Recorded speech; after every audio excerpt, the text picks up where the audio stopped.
Est-ce qu'on ne risque pas d'avoir un effet boomerang à travers ce décret? Parce que ce qui va se passer, c'est que les opérateurs GSM ne vont plus construire des hôpitaux, ils feront plus les œuvres sociales désormais.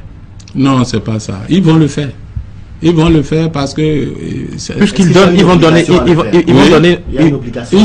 en dépit du prélèvement de la taxe, comment vous avez appelé ça, de développement, tout à fait, la contribution au développement. Oui, dans leur convention, il a une obligation d'œuvre sociale qu'ils doivent faire dans le pays. Mais c'est justement par rapport à cette obligation d'œuvre sociale qu'on leur avait laissé, qu'on leur avait fait toutes ces faveurs. Oui, mais l'exonération au BIC. Voilà, quand nous n'avons pas constaté. Puisque vous retirez tout ça aujourd'hui, qu'est-ce qui nous assure aujourd'hui que les différentes fondations que nous voyons à l'œuvre les week-ends dans les différentes localités vont continuer à travailler sur ça va continuer, ça va continuer. Nous sommes avec eux, nous avons bien étudié, nous connaissons la convention, nous sommes les professionnels du métier et eux-mêmes. Donc, ils savent qu'ils doivent continuer. Ce que nous avons fait là, c'est vraiment, comme je dis, une frange de la population qui, je vais dire, en griffe dramatise. Sinon, entre nous, c'est vraiment un bon gentleman. Ils comprennent ce que nous avons fait. Je vais ramener la chose à un niveau un peu terre à terre. D'accord. J'ai l'habitude de gagner 50 francs, je vous donnais 10 francs. Oui. Mais aujourd'hui, vous me demandez de vous donner peut-être 25 francs. Oui. Je perds de l'argent. Donc, je ne peux pas être content. Ils ne peuvent pas être contents, oui, ces opérateurs GSM. Vous ne pouvez pas être content. Mais comment vous gagnez ces sous? Ce n'est pas ce sur quoi on s'est entendu. C'est le problème si vraiment nous voulons entretenir de bonnes relations. 60, par exemple, pour la communication interréseau. Oui. C'est fixé à 60 francs. Oui. Vous nous avez rassuré tout à l'heure que c'est à 60 francs qu'on nous facture chaque fois que je suis sur un réseau et que j'appelle un correspondant qui est sur le même réseau. Oui. Oui. Donc, ils gagnent légalement les sous? Oui, ils gagnent légalement, mais il était prévu dans ces 60 francs que je dois faire un prélèvement. Qu'il respectait jusqu'à... Non, bon, vous respectez, mais il est dit que le taux que je vais prélever, c'est moi qui le dis. Et périodiquement, je te dirai, bon, je vais prélever tant. Mais il a une marge, c'est normalisé par le fait que, est-ce que quand je fais ce prélèvement, ça crée un dysfonctionnement dans l'équilibre de l'entreprise? Oui, c'est ça, la rentabilité des activités économiques. Et ça, on y veille. Ce que nous avons fait là, non, c'est rien, on a encore de la marge. On va passer au second sujet de cette émission. J'espère que les associations de consommateurs vous ont suivi ce matin et que les populations également sont un tout petit peu rassurées par rapport à tout ce qu'on entendait, par rapport à toutes les rumeurs qu'on entendait depuis quelques jours. On a raté une étape tout dernièrement, c'était le 17 juin passé. On a parlé du passage de l'analogique au numérique. Oui. Ça n'a pas été le cas. Vous allez nous expliquer un peu ce qui s'est passé. C'est quand le prochain rendez-vous? Le prochain rendez-vous, c'est le premier trimestre de l'année 2016. Est-ce que le Bénin sera au rendez-vous? Nous sommes finalement prêts? Bon, nous serons prêts. Nous serons prêts. Ça va commencer vers la fin de l'année 2015 et le premier trimestre 2016 au plus tard, vers mi-2016, on va quand même commencer à basculer. On aura terminé. Expliquez-nous un peu ce qui s'est passé. Pourquoi est-ce que finalement le 17 juin, on n'a pas eu ce à quoi on s'attendait? Non, vous savez, le passage de l'analogique au numérique, c'est un mécanisme un peu plus compliqué. Hein. Vous savez, vous allez installer plus de 30 antennes sur le territoire national. Vous allez maintenant créer des sociétés qui doivent faire de la division, d'autres qui doivent faire des émissions et qui doivent maintenant être des sociétés éditrices. Et tout ça, ça a demandé un environnement d'abord financier, un effort financier très important de la part de l'État. Il faut faire le montage financier. Étant donné que c'est un groupe de 5 banques qui se retrouvent, il faut lancer des appels d'offres, il faut avoir les niveaux d'approbation et finalement, il faut maintenant que tout cela se mette en route. C'est là où ça a un peu cloché administrativement. On a eu un peu de retard parce que les niveaux d'approbation, lorsque vous êtes devant des programmes aussi importants, vastes, et il faut s'organiser mieux. Et il a le financement. Ça là, c'est chose, comme vous aimez bien, qu'on vous communique les chiffres. Ça là, par exemple, ça fait 35 milliards 520 millions de francs CFA. Désormais disponible? Oui, c'est bloqué? C'est là, c'est bouclé, c'est tout bloqué.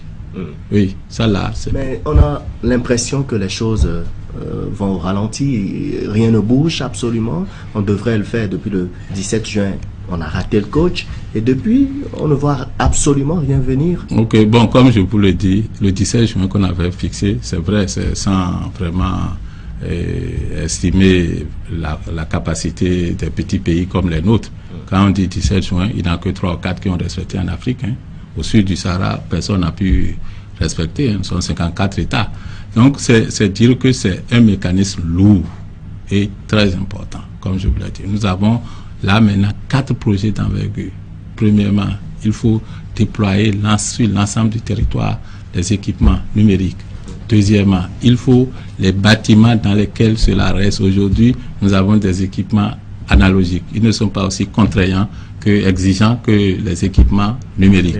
Après, nous avons également le segment spatial, c'est-à-dire, comme vous aussi, vous êtes sur satellite, tous ceux qui viendront nous diront, nous voulons être sur satellite. Donc, il faut les mettre là.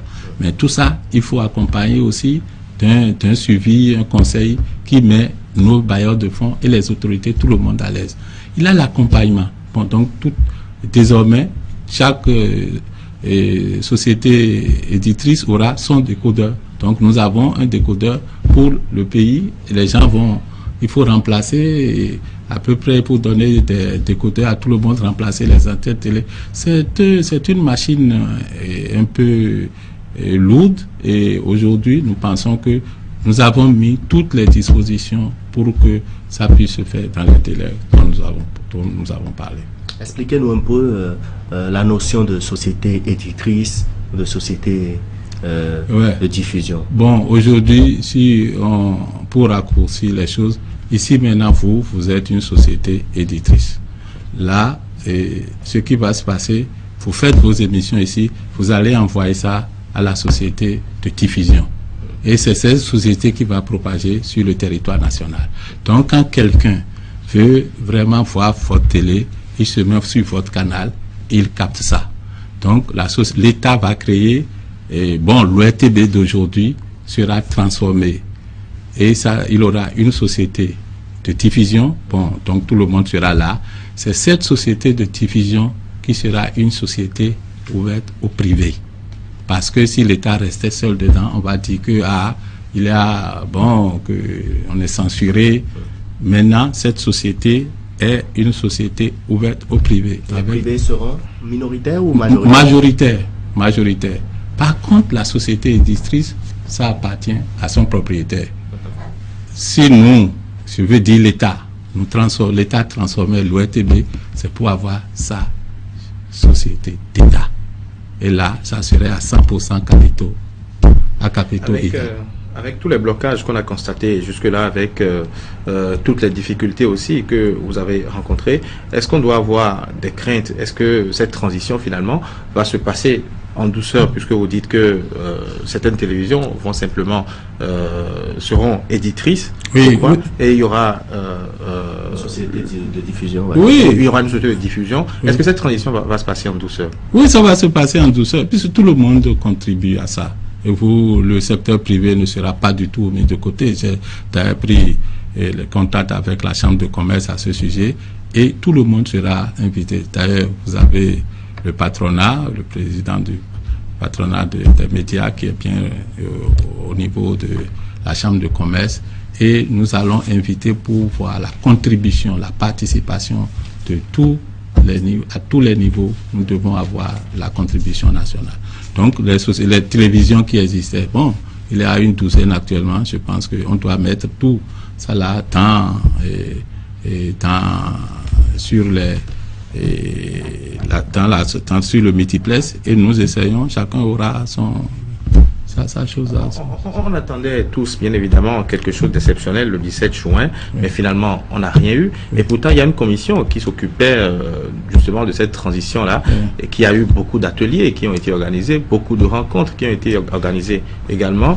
Tout cela, finalement, ça n'a servi à rien. Ça a servi à énormément de choses. Elle devient quoi, cette commission? Mais elle est toujours là, c'est elle qui fait le travail. C'est avec elle qu'on fait le travail pour être jusque là où on en est.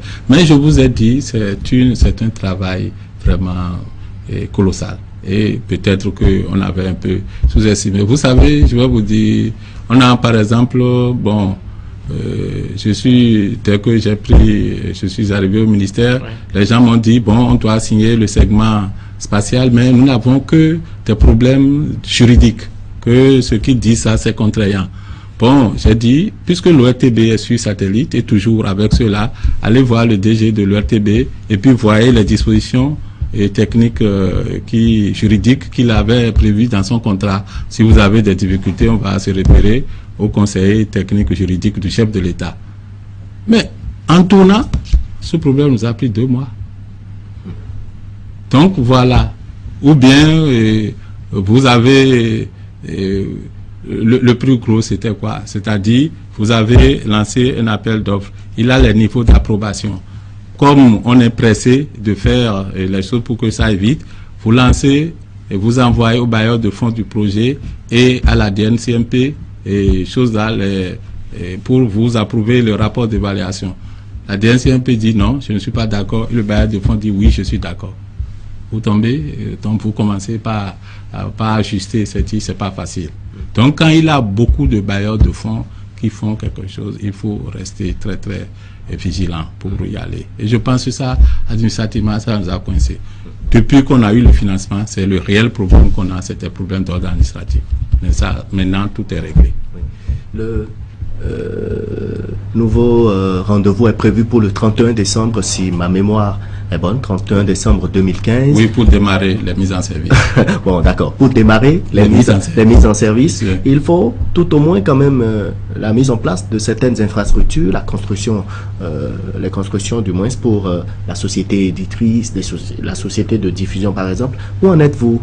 Puisque absolument on ne sent rien venir à ce niveau-là. Bon, les infrastructures qui vont abriter cette société. Bon, je ne sais pas, il y a 2 sortes d'infrastructures. Il a les bâtiments, tout court, et puis il a après les équipements de télécommunications. Pour les bâtiments, nous sommes assez avancés. Il y a les studios qui sont là.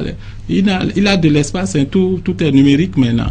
Et quand on a le projet que nous avons et qui est la mise aux normes, c'est pour vraiment reprendre les bâtiments qui ne sont pas vraiment aux normes et les équipements d'énergie, les équipements de climatisation. C'est ça qui est ce qu'on a appelé la mise aux normes. Bon, c'est pas du travail de grande envergure. Ça va se faire tous les 6. Dans les délais où nous sommes, nous avons fait un nouveau planning qui tient compte de tout ça. Quel sera le rôle des médias privés, quand bien même ces médias participent à la société de diffusion, majoritairement?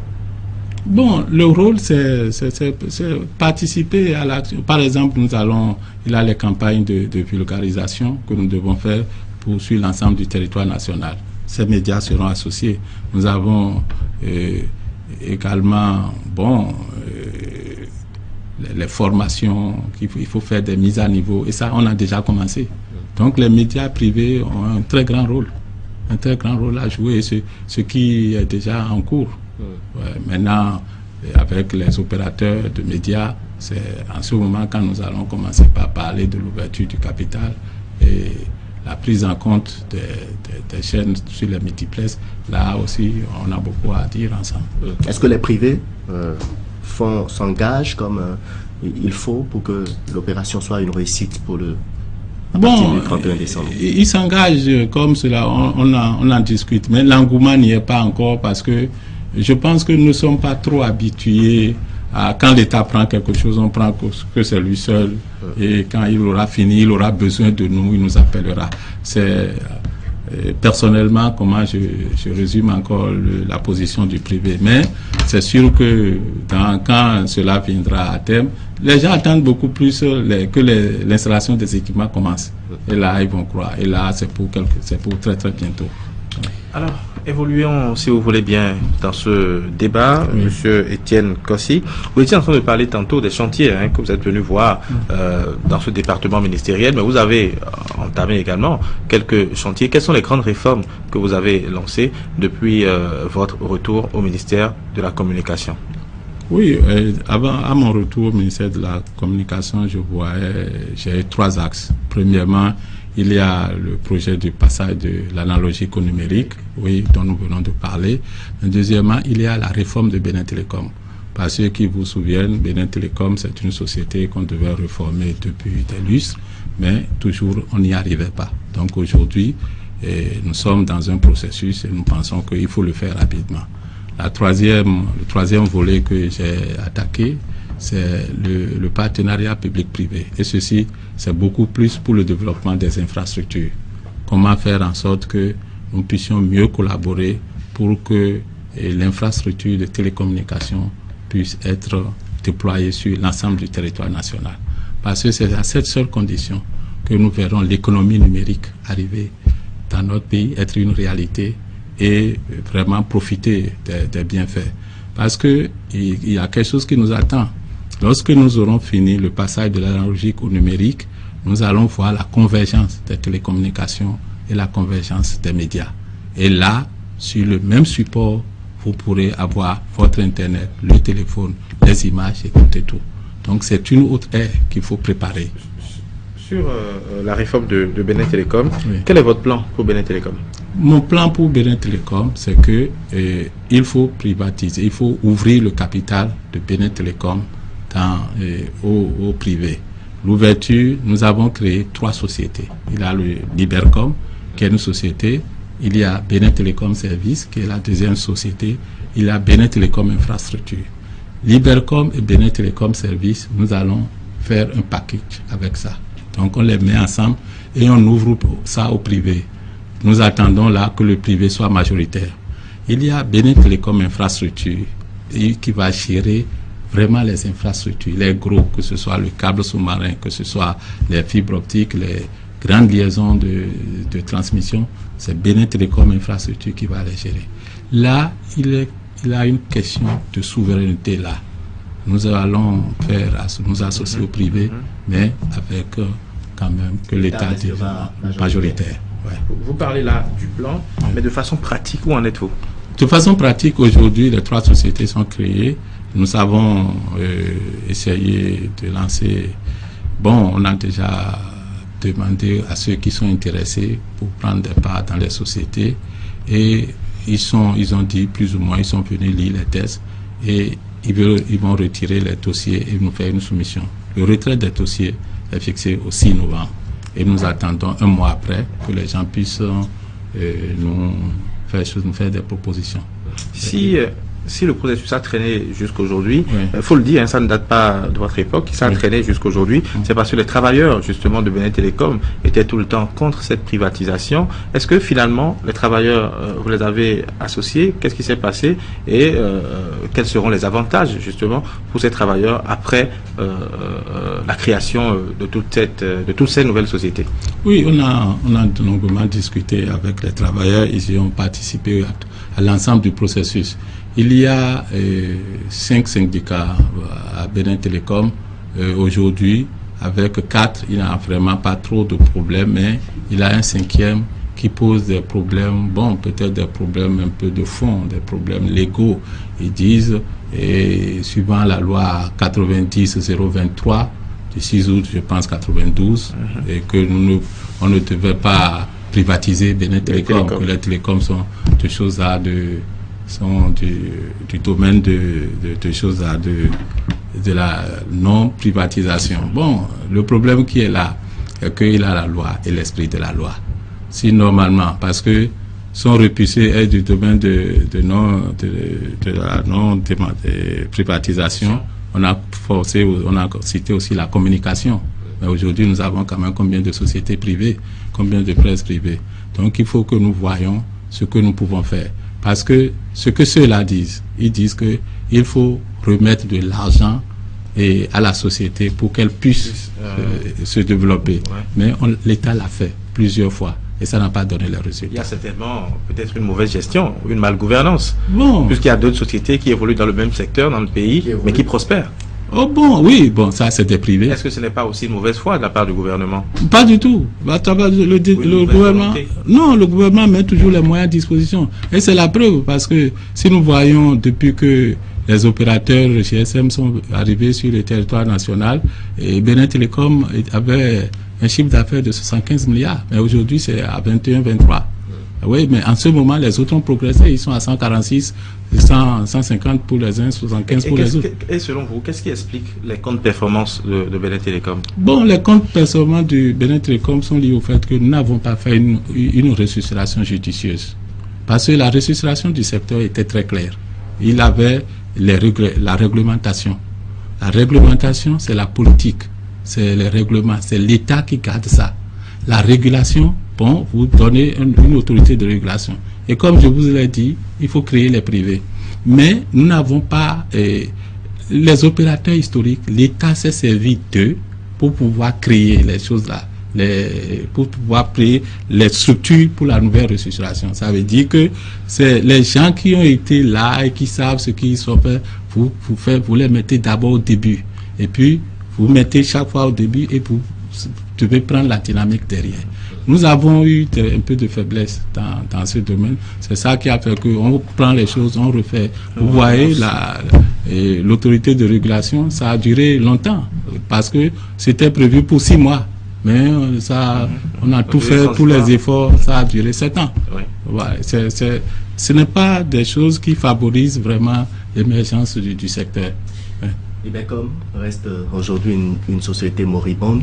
Vous aviez dit tout à l'heure qu'il y aura ouverture du capital au privé. Oui. À quelle alchimie pensez-vous que les Béninois vont retourner vers Libecom, vont se procurer à nouveau des SIM Libecom? Aujourd'hui, quand on en donne, les gens refusent. Même quand on vous donne une SIM Libecom, les gens ne sont pas prêts pour la prendre. Vous allez voir dans quelques mois. Même si, pour ne pas exagérer, sinon je vous dirais dans quelques semaines. Le problème, c'est la qualité de service que le client cherche. Aujourd'hui, nous sommes en train d'installer un équipement LTE. Ça, c'est la dernière génération.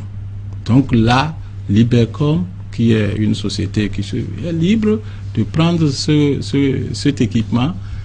On peut aussi faire d'autres choses. Benin Telecom Service aussi peut s'en servir comme Benin Telecom Infrastructure. Libecom peut passer par là, drainer sur le territoire national ses équipements de transmission et arroser mieux ses clients. Et vous allez voir, les choses vont changer. Donc nous avons le schéma.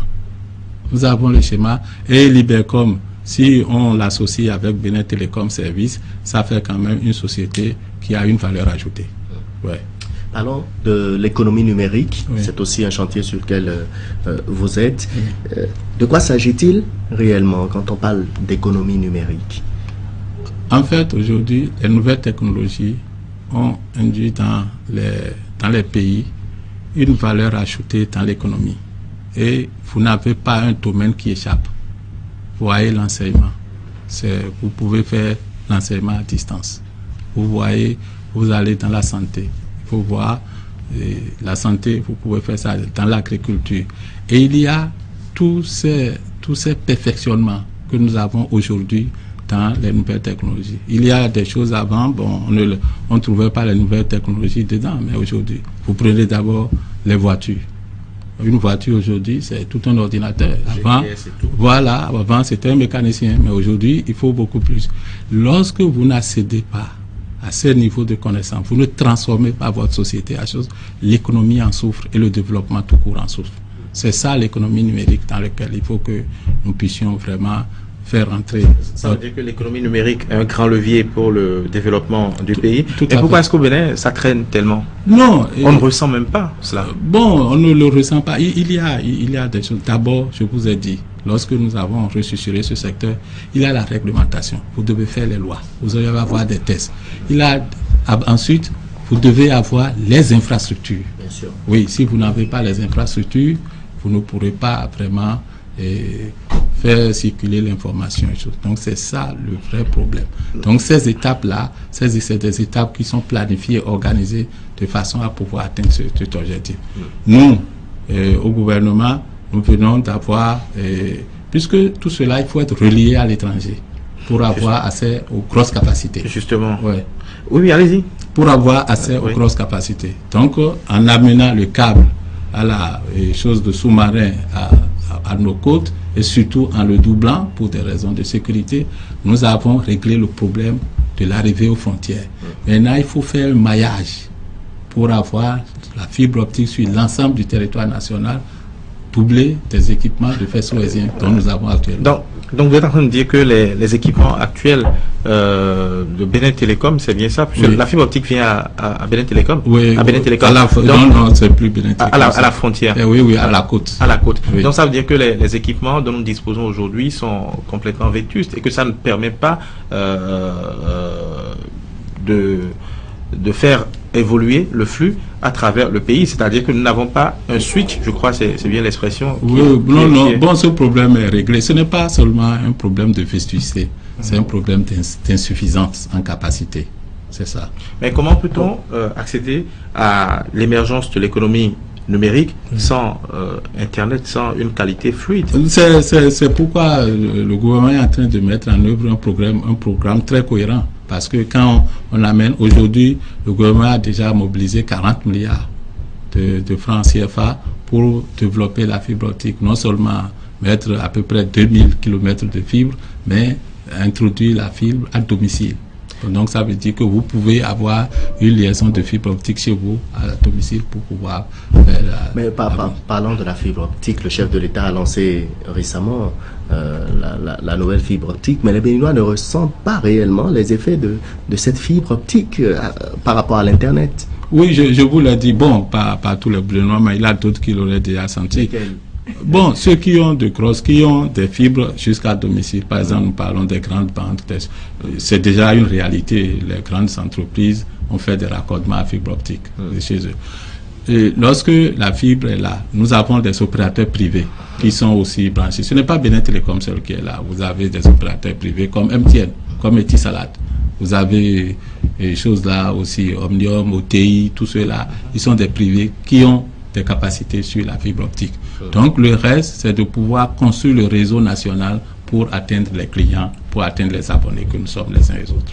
On a glissé vers la fibre optique, mais revenons un peu à l'économie numérique. Et on a vu ce nouveau système Allo Service Public avec 1000 jeunes recrutés à Cotonou, à Boycon, peut-être aussi à Parakou.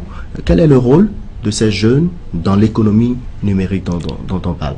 En fait, l'économie numérique, nous l'utilisons pour vraiment rentrer dans la vie sociale. Les jeunes, les centres d'appel auxquels que nous sommes en train de mettre en service ces temps-ci, c'est pour donner des renseignements. Surtout les centres d'appel publics, c'est-à-dire notre administration, c'est très très très difficile d'avoir les renseignements. Donc lorsque vous avez un centre d'appel pareil, vous pouvez stocker des informations et puis quand quelqu'un appelle, vous pouvez lui donner les renseignements. C'est tout court ça. On le fait dans toutes les localités et ça permet à quiconque peut demander une information de savoir, ah voilà, je veux tel. Les gens, prenons d'abord l'inscription des étudiants. Et si vous voulez faire une inscription, vous ne connaissez même pas les pièces que vous devez faire, vous ne connaissez même pas la chose, et vous passez tout votre temps à faire des rangs. Et voilà aussi quelque chose. Donc nous avons vu, il faut le faire. Il y a d'autres choses qu'il y a derrière. Par exemple, tout le monde dira, ben, c'est celui qui parle français qui peut demander un renseignement. Non, il a des logiciels, il a des moyens pour que vous parlez votre langue, mais ça se traduit. Et quand l'autre parle aussi, ça se traduit dans la langue dans laquelle vous avez posé la question. Donc nous allons appliquer tout ça pour que les jeunes, et ils bougent, parce que la jeunesse est le fer de lance du développement d'un pays. Et deuxièmement, aucun pays aujourd'hui ne passe en maille de l'économie numérique. On doit associer les deux. C'est très bien de parler de la chose ainsi. Oui. Ce dont nous parlons, ce dont parle Imran, il s'agit de 1000 jeunes à Parakou, à Cotonou et un peu partout. C'est pas rien. Mais est-ce que vous ne pensez pas qu'il faut associer le privé? Mais d'abord, le privé est associé. Oui, monsieur Padonou.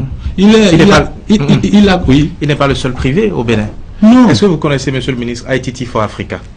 Bon, ITT, ça, pour vous le ne connaissez moment, pas. Non. Voilà, il s'agit également d'un Béninois, d'un compatriote béninois, mais qui s'investit dans le développement du secteur de l'économie numérique, qui a installé de grosses entreprises ici à Cotonou, où on fait de la formation en ligne, où on conçoit des applications, où on développe des applications, et ce compatriote espère bien avoir certaines facilités au niveau du gouvernement, non seulement déjà par rapport à la connexion Internet, mais par rapport également à l'expansion de toutes ces activités, mais jusque-là, il ne reçoit pas le soutien du gouvernement. Et qu'est-ce qui peut justifier tout ça? C'est pourquoi je vous parle de l'implication du privé. Je ne parle pas du cabinet qui a recruté ces 1000 jeunes. Non, je pense que je vous ai répondu tout à l'heure. C'est la capacité de nos concitoyens à se faire connaître et à faire chose. Il faut toujours taper. Moi, par exemple, je suis venu, peut-être que ça fait pas longtemps que je suis au ministère, mais je suis dans le secteur, ça fait longtemps. Mais je n'ai pas entendu parler. Peut-être l'individu. Vous avez l'information aujourd'hui? Bon, oui, donc je lui dirai de se rapprocher de nous. Si on peut faire quelque chose ensemble, on le fera. Le chef de l'État a le souci de booster la jeunesse dans cette économie numérique. Parce que rien ne se fera sans l'économie numérique à notre ère. Le chef de l'État a le souci et on voit toute la communication que le gouvernement fait par rapport au recrutement de ces jeunes. Vous les avez recrutés sur quelle base? Quel est déjà le salaire? Combien gagnent-ils? Bon, là, on raisonne en fonctionnaire, mais il faut voir l'affaire autrement. Nous, on les a recrutés, nous avons boosté parce que c'est l'État qui fait.